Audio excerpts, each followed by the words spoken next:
Feliz sábado a todos. É sempre uma alegria a gente poder estar se reunindo novamente. Acho que a gente passou mais de ano fora ali da igreja, sem poder ter o convívio, sem ver as pessoas. Ainda estamos num modelo meio híbrido, parte das pessoas aqui, parte das pessoas vendo online, mas sempre é uma alegria muito grande a gente poder estar reunidos novamente num dia de sábado. Bom, o título do sermão dessa manhã de sábado tem um título sobre mãos.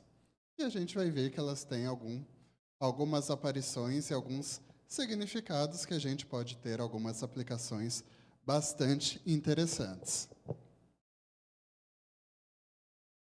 Bom, hoje em dia a gente está num momento bem catastrófico, acho que todo mundo bagunçado, no momento. Não dá nem para a gente falar que é pós-pandemia, porque a gente ainda vive esse momento presente, não se tem ainda uma solução final, e, mais uma vez, o quê? Surgem o quê? Profecias, histórias, tempo do fim, previsões, astrólogos, pessoas, teorias das conspirações, e vivemos um quadro o quê? Para quem estuda as profecias, para quem gosta, eu falo que isso é um hábito de família, na minha família, a gente fala que é uma família que realmente gosta de Apocalipse, gosta de tempos dos fins, mas é um tema o quê? De sempre maior as profecias. Isso não é o quê? Um hábito, uma preocupação nossa, mas a gente o quê? Não pode perder a origem nossa. Se a gente pegar a história da Igreja Adventista do Sétimo Dia, começou com as profecias do fim do mundo com a volta de Jesus. Mas desde muito tempo já se estudam ali séculos e séculos atrás, as profecias já têm um interesse muito antigo, principalmente voltada especificamente para os livros de Apocalipse e Daniel. Daniel sempre foi um dos meus livros favoritos, se não for o mais, e é bastante interessante que a gente tem uma cultura judaica que estava ali em transição, sendo dominada por um regime babilônico, e a gente vê alguns aspectos interessantes daquela cultura de anos atrás. Quando se tinha um filho, nos tempos bíblicos, normalmente você não escolhia o nome porque era um nome bonitinho, como as pessoas fazem hoje. As pessoas hoje vão dar o nome em homenagem a um artista, porque achou que a fonética daquele nome tinha alguma coisa bonita. Nos tempos bíblicos, os nomes eram dados o quê? Por significados. E principalmente dentro do povo de Israel, os significados eram o quê? Eram coisas que muitas vezes refletiam a Deus. E nós temos Daniel, e o significado de Daniel é o quê? Deus é meu juiz, e ele vai ter ali uma boa participação na história que a gente vai estudar nessa manhã. Mas Daniel foi dado o quê? Não porque a mãe dele achou que seria um nome bonito, quer dizer, naquela época acho que não era nem a mãe que escolhia, era o pai mesmo. Era uma cultura bem diferente, mas os nomes nas épocas bíblicas sempre tinham o quê? Significados. Ou remetiam a Deus, ou era o acontecimento de algum momento, mas eles não eram basicamente porque era um nome bonito. E, nesse sentido de Deus sendo juiz, Deus julgando em várias situações, temos esse versículo, Salmos 50, verso 6, que diz o quê? Os céus anunciarão a sua justiça, pois Deus mesmo é juiz. Ou seja, vamos ver em algum momento que os céus irão anunciar a própria justiça de Deus. Vamos abrir nossas Bíblias em Daniel capítulo 5, versículos de 1 a 5, para começarmos o estudo dessa manhã.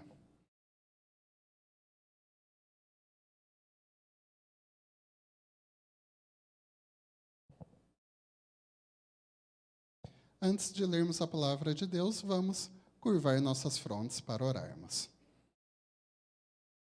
Querido e bom Pai que habita nos altos céus, estamos mais uma vez abrindo Tua palavra para estudar e compreendê-la, ó Pai. Envia sobre nós o Teu Santo Espírito para que nós possamos ter a plena compreensão dos Teus ensinos. É o que te pedimos, em nome de Jesus. Amém. Bom, em Daniel capítulo 5 temos uma história bem conhecida pela maioria, a história do rei Belsazar. Então vem trazendo o quê? Belsazar, atual governante de Babilônia, deu um grande banquete a 1000 dos seus senhores e bebeu vinho na presença dos 1000. Ou seja, não era uma festa de pouca gente. Alguém aqui já organizou uma festa para mais de 1000 pessoas? Se a gente aparecer com 1000 pessoas aqui nesse ambiente, não entra acho que nem um terço. Não cabe, vai virar aquela muvuca. Então, a gente imagina que ele estava naquele mega palácio da Babilônia, a festa, e eles lá bebendo. E, normalmente, esse povo não era de beber pouca coisa, não. Havendo Belsazar provado o vinho, quer dizer, não é bem provado, já devia ter entornado algumas boas taças que já estavam no estado meio deplorável. Já tinha tomado alguns, não muitos goles. Qual foi a brilhante ideia dele? Mandou trazer os vasos de ouro, de prata, que Nabucodonosor, seu pai, tinha tirado do templo, que estava em Jerusalém, para que bebessem neles o rei e seus príncipes, as suas mulheres e suas concubinas. Ou seja, Belsazar já estava literalmente bêbado, estavam numa festa que devia estar em uma plena orgia. Qual a grande ideia dele? Vamos trazer o quê? Os vasos, as taças que estavam no templo de Israel, que Nabucodonosor havia destruído. Então, eles estão lá bêbado, literalmente numa orgia, bebendo vinho, e mandam trazer o quê? Os utensílios do templo de Deus.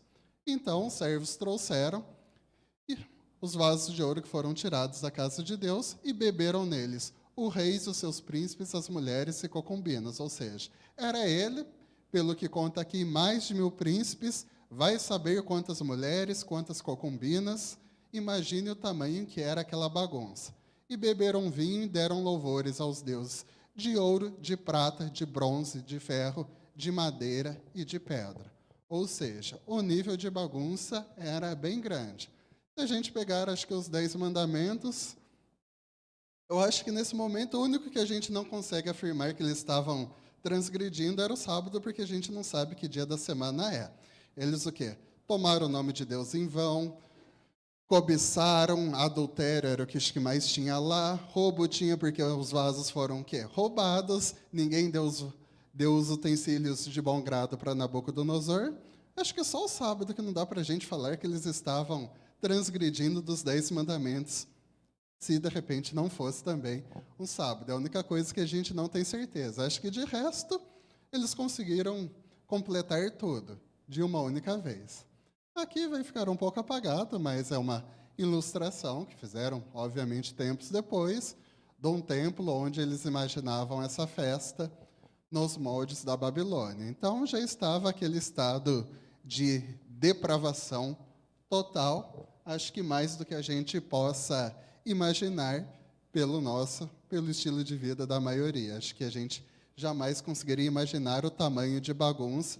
Acho que o que a gente vê, sei lá, em eventos como o Carnaval, não chega nem perto disso.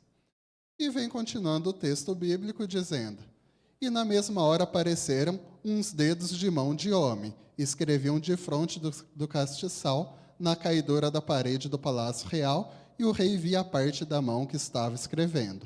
Mudou-se então o semblante do rei, e os seus pensamentos o turbaram, as juntas dos seus lombos, e se relaxaram, e os seus joelhos batiam um no outro.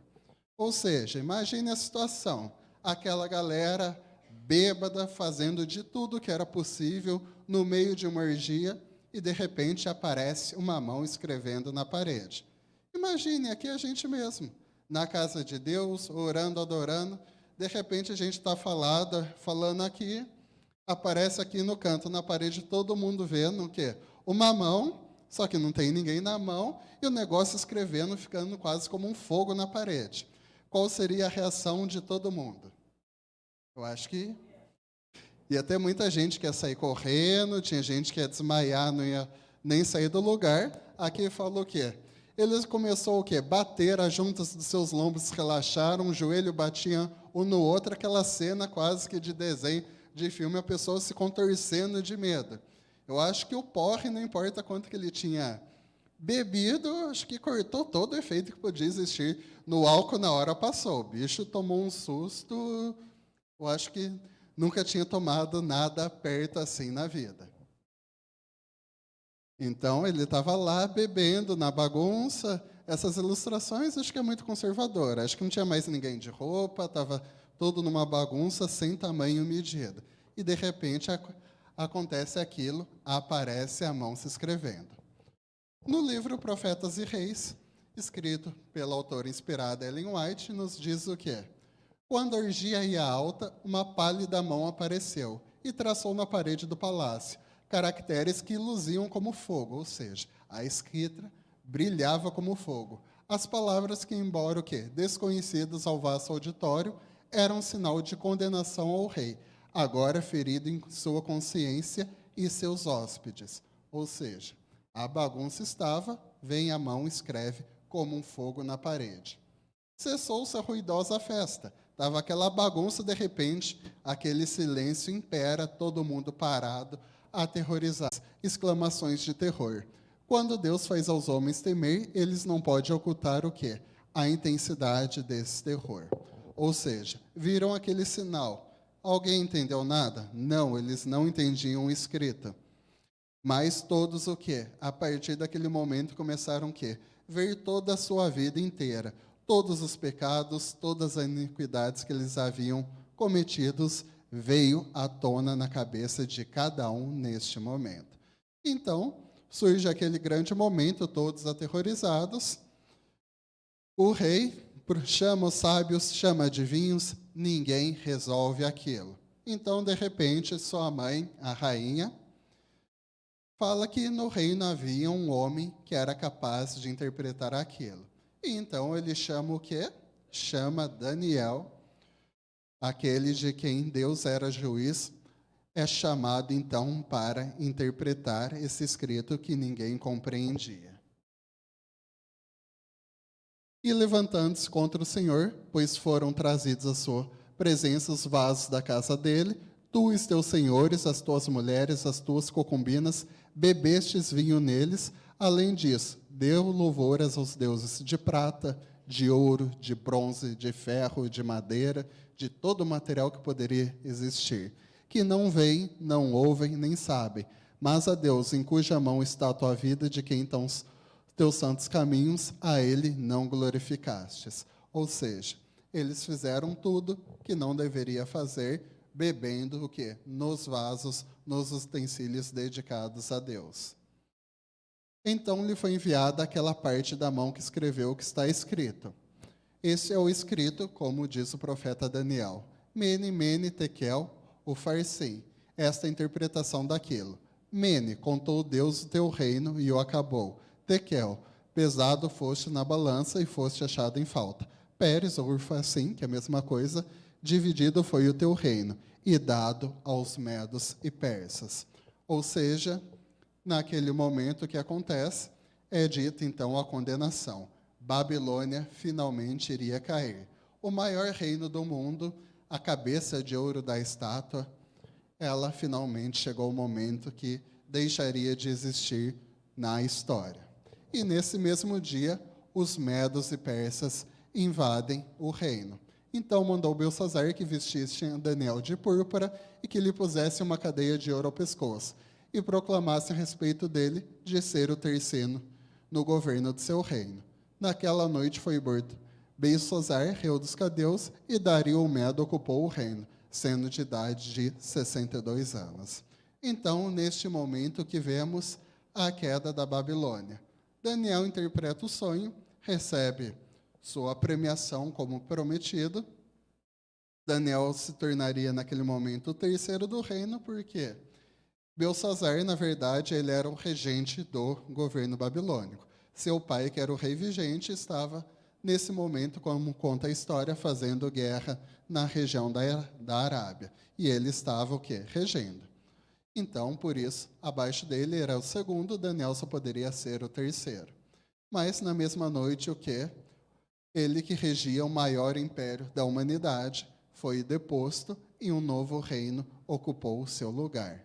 Essa foi a queda do primeiro império da Babilônia. Porém, na Bíblia, a gente vê o quê? Que a continuidade, a Babilônia, ela continua. Reinos envoltos em imoralidade, corrupção, concupiscências, entre outras coisas, a gente vê que essa história, o governo babilônico associado a um governo oposto a Deus, continua e impera até os dias de hoje. Nessa última noite de louco dia, Belsazzar e seus grandes tinham enchido o quê? A medida da sua culpa e da culpa do reino caldeu. A mão de Deus não mais desviaria o mal independente. Através de multiformes providências, Deus tinha procurado ensinar-lhes reverência por sua lei. Queríamos sarar Babilônia, declarou ele a respeito daqueles cujo juízo agora alcançava o céu, mas ela não sarou. Em virtude da estranha perversidade do coração humano, Deus achou ser necessário, afinal, o quê? Passar a irrevogável sentença. Belsazzar deveria cair, e o seu reino não deveria passar a outras mãos. Profetas e Rei, páginas 530. Ou seja, Deus, como sempre, tentou o quê? Tentou salvar Babilônia, tentou salvar o mundo corrompido. Porém, mesmo após tantas insistências, não havia maneira de salvar mais esse reino. Então teve o quê? Que vir o juízo de Deus, o qual condenou, e Babilônia deixou de existir na história. No momento caiu Babilônia, porque o destruidor vem ela. Sobre Babilônia e seus valentes serão presos. Já estão quebrados os seus arcos, porque o Senhor, Deus das recompensas, certamente retribuirá. E embriaguei os seus príncipes e seus sábios, e os seus capitães, e os seus magistrados, e os seus valentes, e dormirão um sono perpétuo, e não acordarão, diz o rei cujo nome é o Senhor dos Exércitos. Ou seja, Babilônia cai, o maior império da humanidade, digno de construções que são conhecidas até hoje, como entre as 7 maravilhas do mundo antigo. Babilônia caiu, ruiu. Não foi destruída totalmente ainda como porte física, mas como existência, como um império, o Império Babilônico deixaria de existir neste momento. Porém, avançamos na história da humanidade. Na Bíblia, a palavra Babilônia continua sendo usada até os fins dos tempos, como sinônimo que de um reino de práticas que se opõe à plena vontade de Deus. E chegamos nos dias atuais, momentos cada vez o quê? Mais conturbados da história. Se 2 anos atrás falasse para a gente que a gente teria que ficar o quê? 1 ano trancado, todo mundo usando máscara, usando álcool, brigas por vacinas, por questões de liberdade, se vamos usar passaporte de vacinas, como vai ser a entrada, a saída de prédios, onde o quê? Direitos estão sendo discutidos, algumas coisas revogadas, outras políticas criadas, e o mundo está o quê? A gente vê caminhando num processo de uma grande desordem. Nesse cenário vemos o quê? Manifestações, vontades populares, não existe humanidade, choque de ideias, choque de oposições. E com isso somos remetidos a alguns escritos bastante importantes para nossos dias. Esses escritos estão no livro O Grande Conflito, que vem tratando o quê? De todo o conflito, desde a origem do universo até o fim. Vem trazendo o livro O Grande Conflito, na página 635, nos diz: quando a proteção das leis humanas for retirada dos que honram a lei de Deus, haverá nos diferentes países um movimento simultâneo, com o fim de destruí-los. Aproximando o tempo indicado do decreto, o povo conspirará para desraigar a odiada seita. Resolver dar uma noite um golpe decisivo, que faça silenciar por completo a voz de dissentimento e reprovação. Ou seja, entre a realidade que vivemos, temos um prelúdio o quê? Que podemos viver um momento em que as leis de proteção humanas possam estar o quê? Sendo retiradas.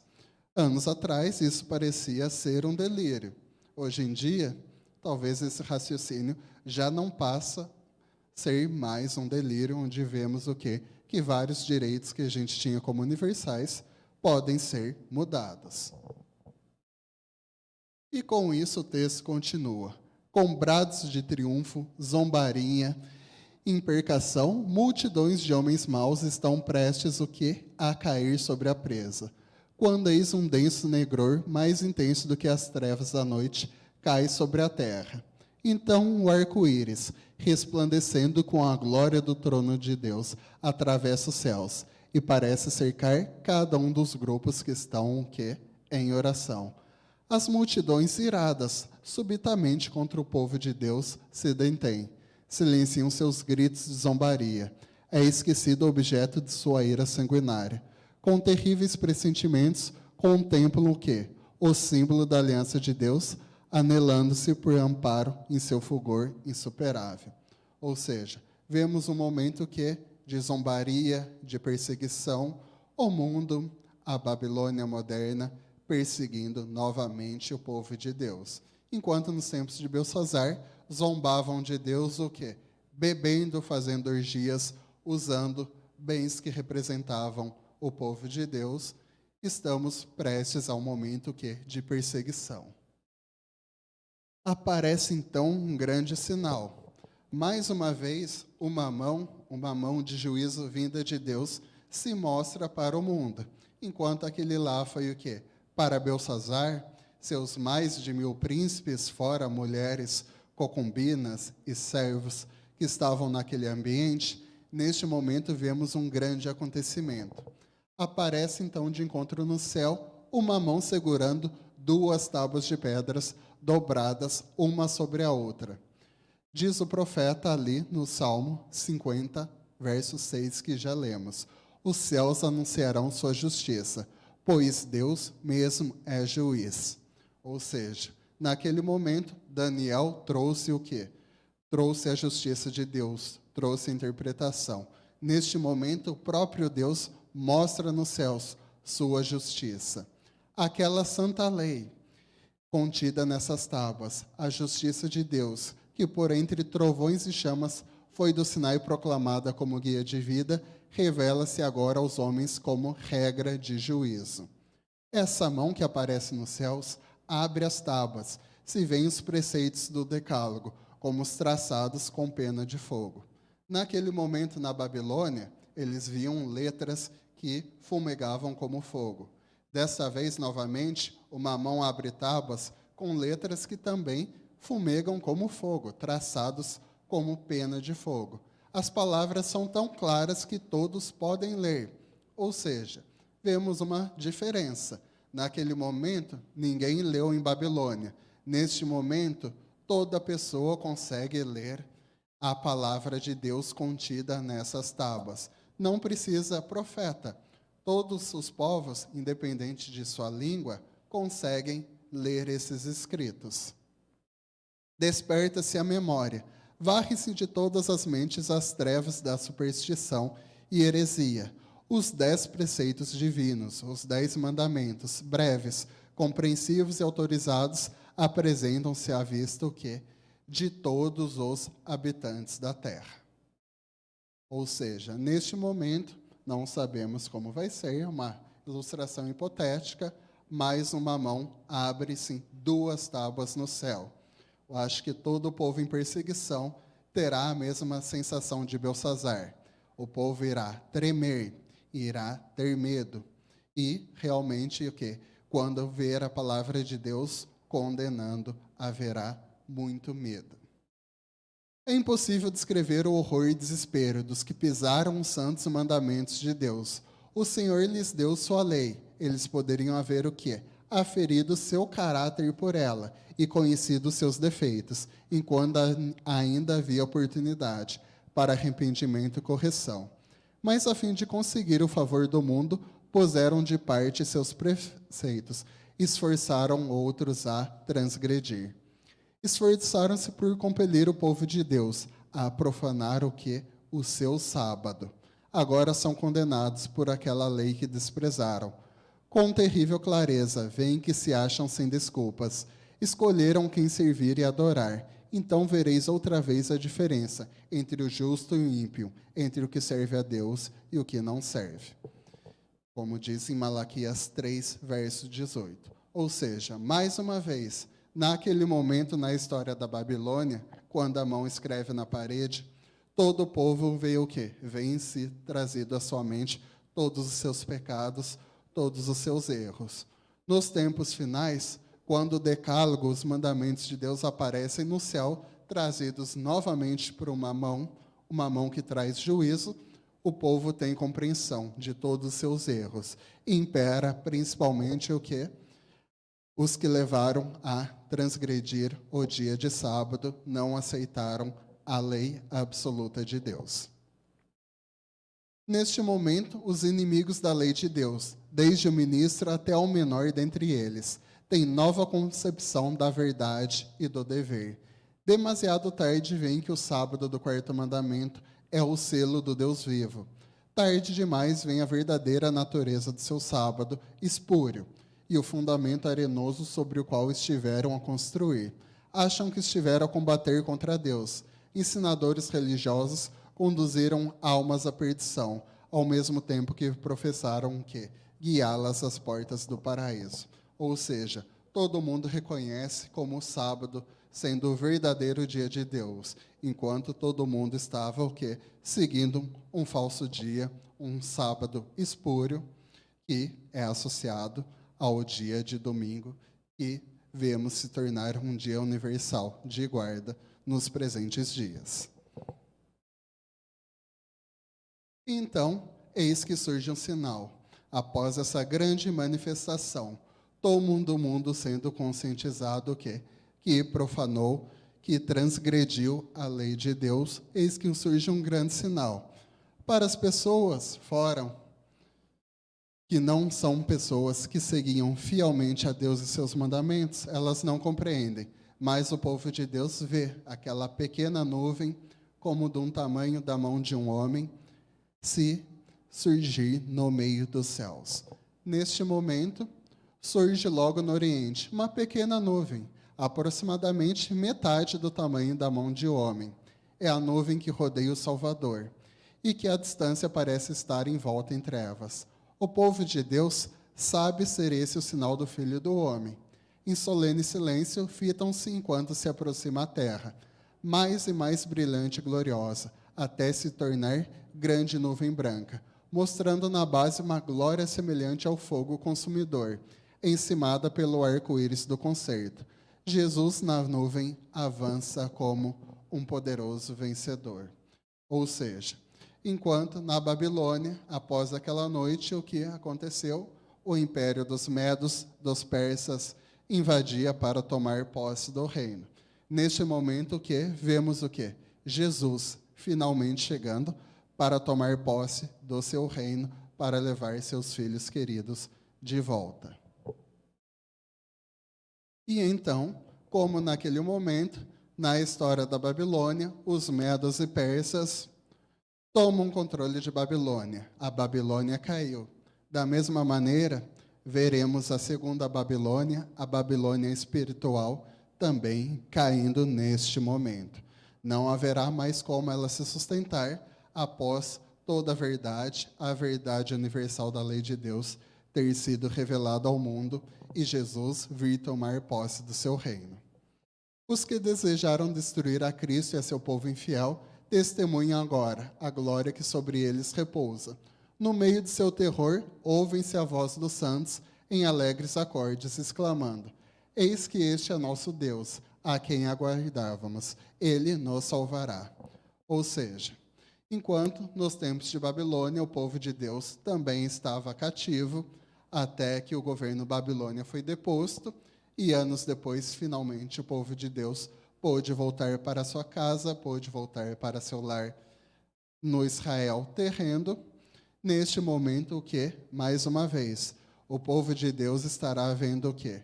A Babilônia espiritual dessa vez cair. E neste momento, o povo de Deus, o que? Já retornará para junto de Jesus, para o reino que está sendo preparado. E eis que surge, então, o momento mais grandioso de toda a história, o momento pelo qual devemos viver. Após isso, Jesus finalmente volta. A Babilônia finalmente, então, cai.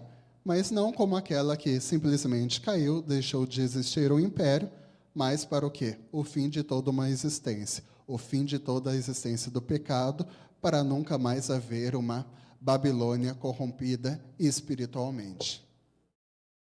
E neste momento temos um grande comparativo entre essas duas histórias.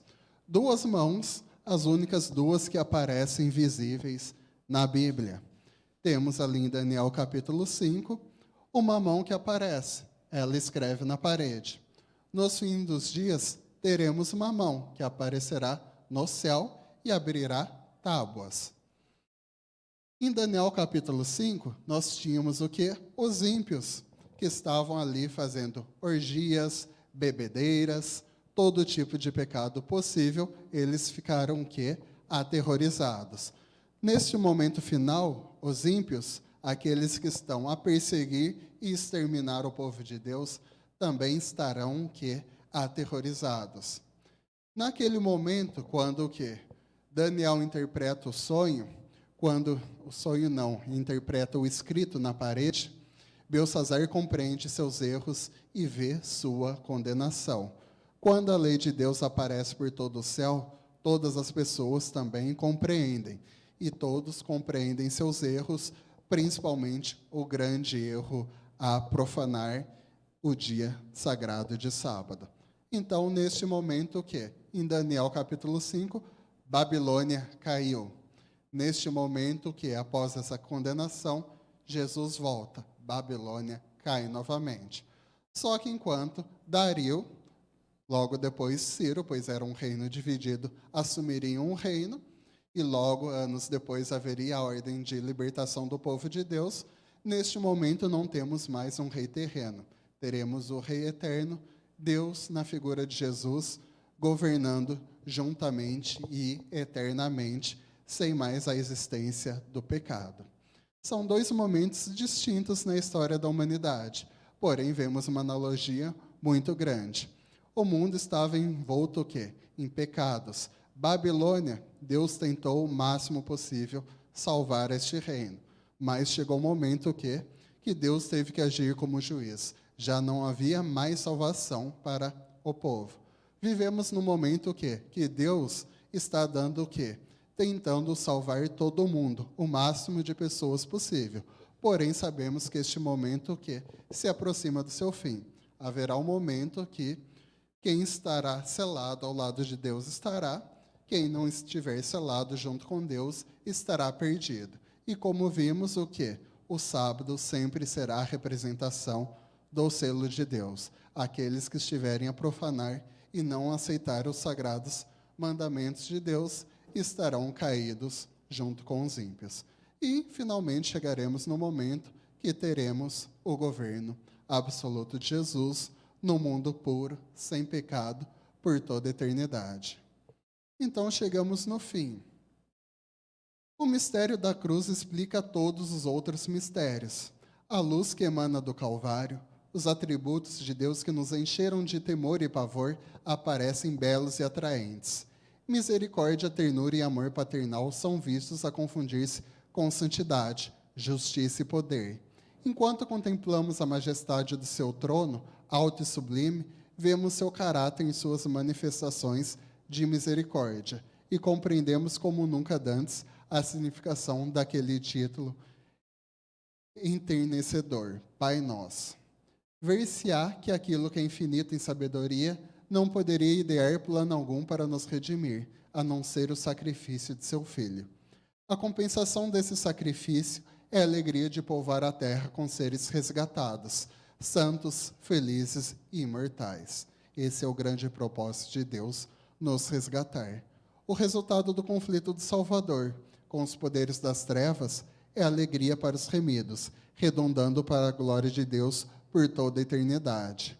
E tal é o valor de cada alma, que o Pai está satisfeito com o preço pago, e o próprio Cristo, contemplando os frutos de seu grande sacrifício, exulta também. Ou seja, neste momento final, finalmente, Deus, Jesus, juntos exultam, o preço foi grande, mas o preço foi pago. Naquele momento, Babilônia caiu. Finalmente, o povo de Deus pôde ser o quê? Ser resgatado daquela terra inóspita. E chegará o momento nós também de ser resgatados. Que nesse dia possamos o quê? Nos entregar profundamente a Deus, nos arrepender de nossos erros, de nossos pecados, de muitas vezes violarmos essa sagrada lei, esses sagrados preceitos, para que possamos estar nesse grandioso momento, que para Deus valerá a pena.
Oremos.